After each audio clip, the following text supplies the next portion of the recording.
Hey everyone, I hope you are doing well. Today we will talk about how to fix or how to solve the problem of grayed out on the application of Candy Crush Saga.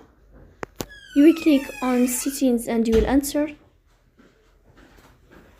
In this page here, you will click on apps, default apps, app settings.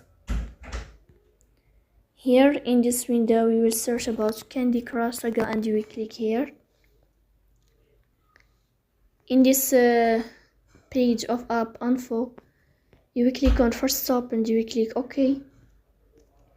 Here you will enter to the window of storage.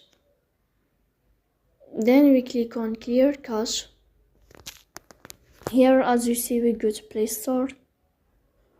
You will search about the application of Candy Crush Saga.